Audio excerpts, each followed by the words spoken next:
Here is a story of the guy who stood on the United Nations stage in 1974 and declared, "I'm coming with an olive branch and a freedom fighter weapon in my hands. Do not let the olive branch slip from my grasp." He was the unchallenged leader of all Palestinians for 4 decades. He transitioned from warrior to politician.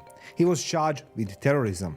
He was a politician as well as a negotiator. He has been treated with respect in both New York and Washington since entering politics. And he was well known for his olive green clothing and Palestinian hijab. Some admired him while others despised him.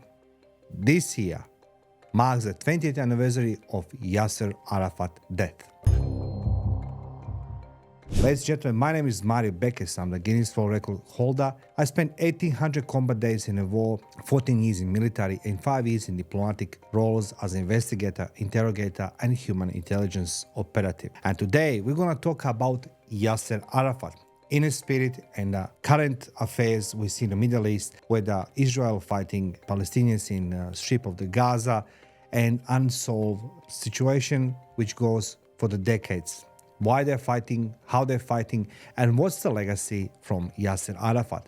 And don't be mistaken, in this podcast, we're talking facts, no opinions, only facts. That is my narrative, that is my life experience, that's my work, my modus operandi. Facts. So let's go dig deep into the Yasser Arafat. His birth name was Muhammad Abd el-Faouf Arafat al-Qwadwa al-Husseini. It's a long name, most probably I didn't pronounce properly, but that it is his name. Even though most documentation state that Arafat was born in Jerusalem in 1929, the epicenter of the Palestinian struggle today, new study reveals that he was born actually in Cairo, Egypt. Arafat was 4 years old when his mother died, unfortunately, and he was raised by his older sister, Inam. As a young man, he joined the Palestinian resistance to Israeli occupation. At the commencement of the war in 1948, he worked on providing Palestinian fighters. The role is not clear, but he was doing something to give them, always some type of logistics. Arafat worked with these people who had deep ties with the then Muslim Brotherhood to launch the publication which called The Voice of Palestine. Then he went in school that made him to earn a civil engineering degree from the Cairo University in 1955 and joined the then Egyptian army during 1956 Suez Crisis, which we see today, Red Sea, Suez Crisis, Houthi versus Americans and British. The establishment of Al-Fatah, Arafat left Egypt the next year for Kuwait, where he first worked for the Kuwaiti government and later launched a construction enterprise while still fighting for Palestinians. Reminding of Osama bin Laden. In December 1959, they founded the Palestinian National Freedom Movement, Al-Fatah, with Al-Wazir, Al-Hassan Khalaf, and Farouk Kaddoumi, whose theology advocated for Palestinians' freedom rather than Arab unification. Of course, with objective of building a unified Arab state. Arafat then contacted the leaders of the Front for Liberation Nationale, FLN, as soon as Algeria obtained independence in 1962. From who? From French, of course, and sent Al-Fatah militants to them for training. Following substantial internal strife, Al-Fatah launched its first but failed foray inside Israel on January 1st, 1965, led by Arafat's Al-Asif Fatah military wing under the guerrilla name Abu Amara. Al-Fatah started some limited guerrilla operations against Israel from Al-Karma, confirmed Arafat as an undisputed head of Palestinian resistance. On February 4th, 1969, Arafat was chosen as executive leader of the so-called Palestinian Liberation Organization, better known as a PLO. Those 3 letters was going through the decades I remember as a kid.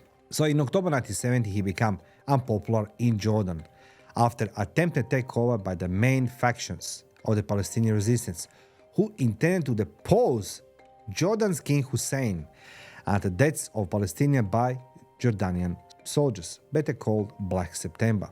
Arafat wasn't always on one spot, so he moved to his headquarters to Lebanon, where he continued to fight who? Of course, Israel. So on October 26, 1974, during its conference in Rabat, better known Morocco, the Arab League proclaimed the PLO as the sole legitimate representative of the Palestinian people. He then addressed the UN General Assembly on November 13, the following year, at the request of the United Nations. So on June 6, 1982, the Israeli army launched an operation called Peace for Galilee against Palestinians in Lebanon. So they fight Palestinians in Lebanon, 1982. Now, after recurrent skirmishes with Israelis as well as the Lebanese militias, Syrians and other Palestinian factions, and after being abandoned by everyone, Arafat left Lebanon for the first time on August 30th, 1982. There was a lot of internal clashes, plus Israelis on one side. In March 1983, he presided over the second session of the 7th Summit of Non-Aligned Countries in New Delhi. He spoke with Syria President then Hafez al-Assad during the meeting, with whom he has had very, very strained relationships since Arafat's departure from Lebanon. Of course, upon this meeting, Arafat returns to Lebanon. To do what? Of course, to rally his supporters after atrocities in Sabra and Shatila in 1982. Arafat left Lebanon for Tunisia on December 20th, 1983. It's been weakened militarily and he was under strong international pressure, so he need to move. The Palestinian National Council, PNC, Congress re-elected him as a chairman of the PLO Executive Committee in Algiers in February 1983. So he was being again voted as a chairman. Arafat almost died so many times, but he almost averted death when Israeli warplanes bombed his Tunisian headquarters on October 1st, 1985. So the Israelis gone and bombed Tunisian headquarters of Arafat. During the first Intifada, which we're going to make this video separately about Intifada in April 1998, he managed to survive in occupied territories. But he was cut off from Palestinians' daily life after one of his colleagues, Khalid al-Wazir, better known Abu Jihad, was assassinated. On November 15, 1988, the PNC declared the State of Palestine with Jerusalem as its capital and elected Arafat, this time as a president, of course at Arafat's request. Furthermore, the PNC amended the PLO Charter, rejecting the use of terror and adopting the UN Resolutions 242 and 338 as the framework for a worldwide peace conference. Arafat reaffirmed the PLO recognition of the Israeli right to exist and vowed an end to terrorism in a speech to the United Nations General Assembly on December 13, 1988. Arafat was applauded these actions since they brought the PLO into line with American discourse boundaries, prompting the US to demand substantial dialogue with the PLO, of course.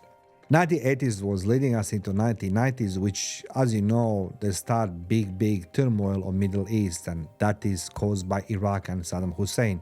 And Arafat, he paid high price for supporting Saddam Hussein. By the beginning of the 1990s, relations between the Palestinians in Gaza and the West Bank and Tunisian technocrats has reached a breaking point. On August 12, 1990, 10 days after Iraq invaded Kuwait, Arafat chose to support Iraq, defying the PLO Executive Committee and the majority of El Fatah members. Now that's interesting, how the guy who is in charge of security be assassinated by his own people.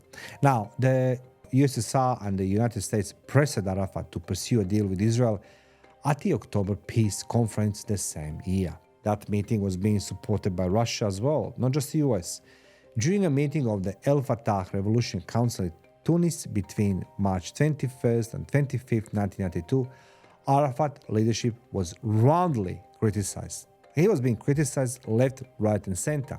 So on April 7, the plane he was flying, he was crashed in the Libyan desert. No investigation about that crash has been done. Of course, after being discovered alive and well, he was transferred to the hospital in Amman, where the triumvirate of Farouk Kaddoum, Khalid al-Hassan, Mahmoud Abbad chose him to command the PLO in his absence. Arafat's injuries in this catastrophe cemented his position as the PLO unrivaled leader. And of course, when you survive something like this, people think you are sent from the gods. Do you know that historic handshake and he got a Nobel Prize? Yes, Arafat got Nobel Peace Prize. Following the Labour government victory in the Israel elections in June 1992, Arafat agreed to secretly negotiate with Israel, but not in Israel, but in Norway. So in February 1993, formal discussions resulted in the Oslo Accords, which we hearing today quite a lot.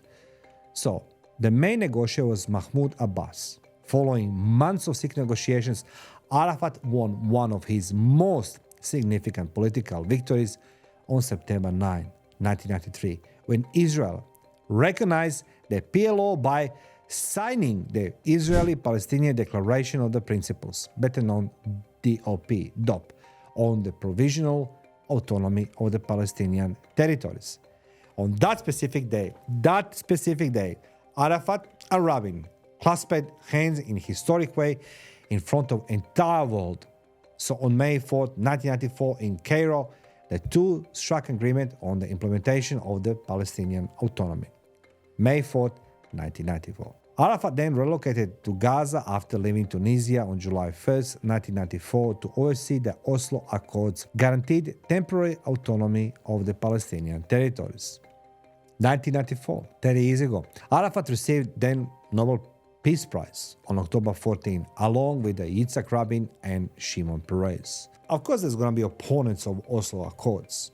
Arafat, an opponent of the Oslo Accords, called for national dialogue in the spring 1995, seeking to persuade all Palestinian organizations to support the implementation of the Oslo Accords. That being said, on January 20, 1996, he received more than 80% of the vote to become the president of the Palestinian Authority, better known as the PA. The outcome of these elections boosted Arafat's position, of course, in the context of the talks with Israel about the final fate of the territory.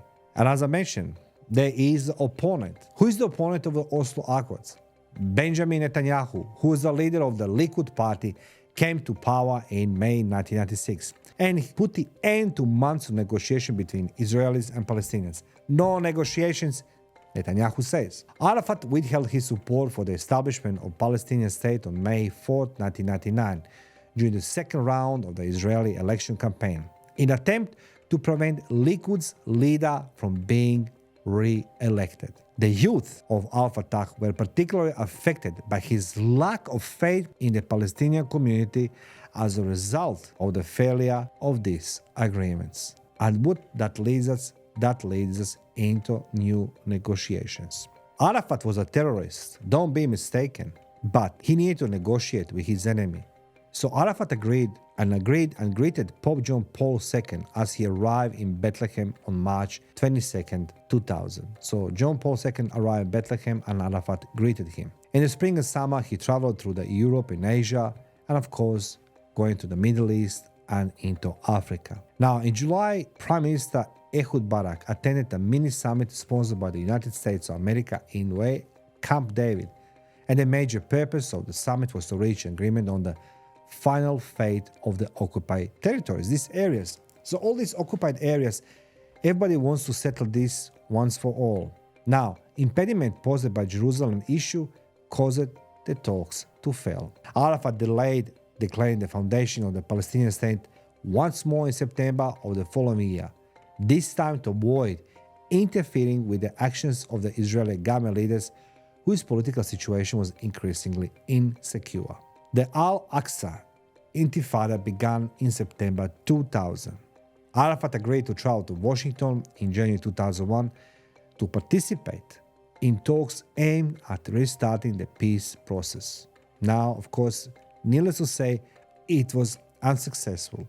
Ariel Sharon accession to power in Israel a few weeks later, and the young Palestinians' determination to continue Intifada, the talks gone over. You agree with me? So there's a clashes continue. On October 15, 2001, a month after the September 11 attack on the World Trade Center in New York, Arafat did what?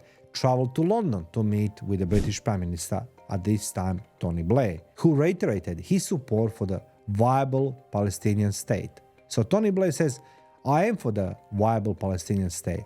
While the Intifada, well, what he did, they continue to fight in the occupied territories. And, with September 11, 2001, war on terror has been declared. In response to the US airstrikes in Afghanistan, Palestinian Authority President Mahmoud Abbas claimed that the US was fighting, now listen this, a war on terror, not a war against Arab, Muslims and Islam. Well, it's unlikely in 1991 Arafat supported the US military actions the Taliban this time, because 1991 he supported Saddam Hussein. Arafat was compelled to retreat to his Ramallah headquarters in early December 2001 due to an uptick in terrorist assaults against Israel by Hamas and Islamic Jihad this time. The Israeli government sought to remove itself from its support base by assaulting the Palestinian Authority political structures as well as the West Bank and Gaza economic infrastructure.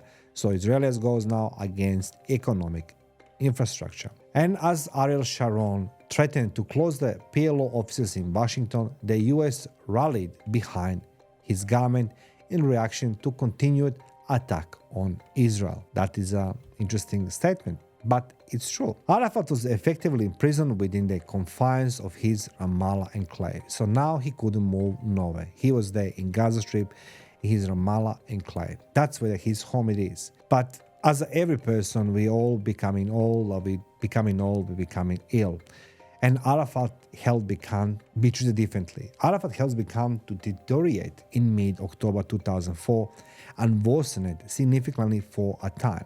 He was allowed to leave his Ramallah compound on October 29 for the first time since the incident in 2002, despite growing thinner and exhibiting symptoms of undisclosed alignment. Something that polonium-210 was added to his team. You know what I mean? Russia. And, that's how the Putin obviously removed his political opponents. After being evacuated by helicopter from the Jordanian government, Jacques Chirac, the president of France, brought him to the Percy Calmer military hospital outside of Paris with specialists in blood illness. The cause of his illness remained unknown. He lapsed into coma in early November, and his death date was November 11, 2004. Hundreds of theories, undocumented versions of his death have since been written, lending validity to the urban rumor that he left personal fortune of $1.3 billion.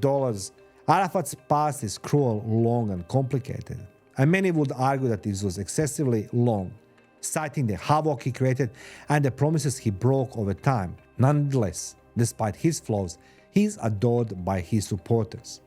The dramatic contrast between his multiple personas, from Nobel Peace Prize laureate and the father of the Palestinians, to the man who issued the order to massacre thousands of innocent people and eventually failed to build a lasting peace between Israel and his people. And today, we can see results in the Gaza Strip. Yasser Arafat was a terrorist, was a leader. I don't believe he ever deserved to get Nobel Prize for Peace, but he did. Let me know in the comment section, what do you think about Yasser Arafat and how his legacy influenced today fight in Gaza Strip between Israel and Palestinians and terrorist organization Hamas. Thank you for watching Live the Battlefield. Feel free to subscribe, share, like and comment.